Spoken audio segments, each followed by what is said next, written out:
Welcome to Gillian and Chantal's Swim the Solent 2024 podcast. Here in episode 3, we've arrived on the Isle of Wight. Hooray! And we take up the conversation on the eve of our big swim, sharing our thoughts, ideas, and some tricky emotions as we make our final preparation for tomorrow. Hi Gillian, how are you? Hi Chantal, I'm actually feeling great, thanks very much. And how are you doing? Feeling like it's becoming real. I can't believe that thinking about what time it is now, it's not far off the time I'll actually have finished the swim tomorrow. So it just seems crazy that it's going to happen tomorrow when I've been building myself up and very excited, slightly apprehensive, especially because this will be my first proper swim with other people, like a guided official swim. So thinking about those sorts of things, I was wondering if you can give me your thoughts on, as the weather's a bit bumpy and looking across, what you would normally put, say, in your dry bag and for certain conditions when you're out in the water. Yeah, sure. I suppose the first thing to think about is the logistics of our packing. And as we both know from the briefing, we need to keep our packing quite light. The allowance in terms of what the kayaker can carry for us is only 15 litres, which is about half the size of a regular backpack or school bag, if you will. And what I can fit in there comfortably is usually just very basics, but enough things to sort of sustain me across the swim and afterwards. That's what you're thinking about. You're thinking about what it is you need to enter the water, what you need during the swim, and what are the bare essentials you need when you get out of the water. So for me, that's some kind of a toweling robe that you can change in. So that's your dressing room, if you like, sorted. Okay, good. You also need some dry change of clothes. So say dry underwear. I always say it's important to put them into something waterproof, like a Ziploc bag or another waterproof container, because that's one comfort that you'd love to have once you come out the water.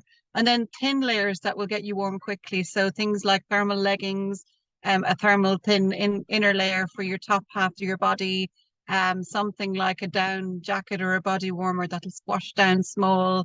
And I'd always say on your legs, maybe double layers if you have a thin layer of or a thin tracksuit bottoms that will give you an extra layer on top of thermal leggings. That double layer will give you a little bit more insulation and warm you up quickly. Although I must say, Chantal, with the conditions, they are a little bumpy, but they're not cold. So I'm not really expecting us to feel very, very cold when we get out of the water. I'm expecting that to be gear that we will like to have, but won't be entirely necessary. So if I'm wrong, I'll be surprised, but I'll certainly, that'll be learning for me. But yeah, we come prepared for all eventualities, as you say, because the conditions are a little bit still unpredictable for tomorrow. I know, and that's one of the things, in my mind, although I have done, as you know, bumpy swims in the past. So I am kind of prepared for that. But I think what's going to be interesting this time is that usually for my swims, I'm going somewhere and then coming back. So this will be my first time. For longest distance, I'm actually going to be swimming in one direction. And I think we were talking earlier about the fact that's hopefully going to be a positive thing, because it will mean I'm not getting out of the water and getting cold.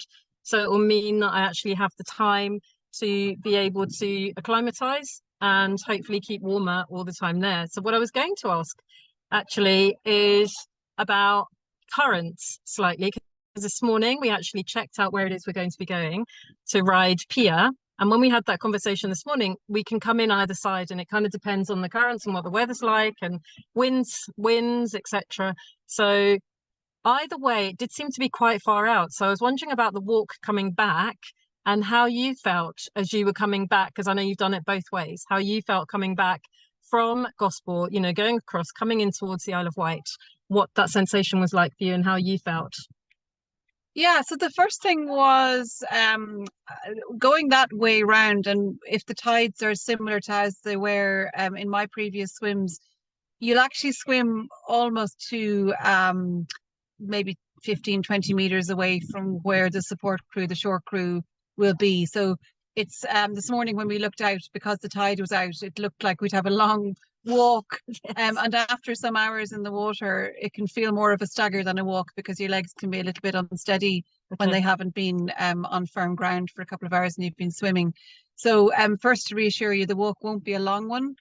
Most likely it'll be more like 15, 20 meters at the max. Okay. And you'll probably find that people come into the water to greet you, to give you a hand, and to welcome us and congratulate us for the great swim we've just done. So that's kind of the scenario you're coming into. And you'll remember this morning when we went to ride, yes, we looked out and we saw the length of the pier. There's a very long pier in Ryde, purely because the beach is very shallow for quite some distance out into the sea, into the Solent.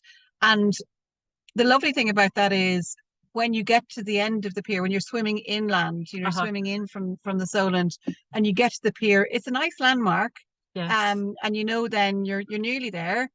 But the other thing we noticed was that there is, certainly this morning at play, there was a substantial current going parallel to the shore. So again, if you're struggling to make that last piece of ground in order to land your swim, just remember that that current is probably playing with you a little, and just hold your nerve and stand your ground, or indeed swim your swim, and just work with it, take direction from your kayaker in order to navigate that current as efficiently and as easily as you can, really. Yes.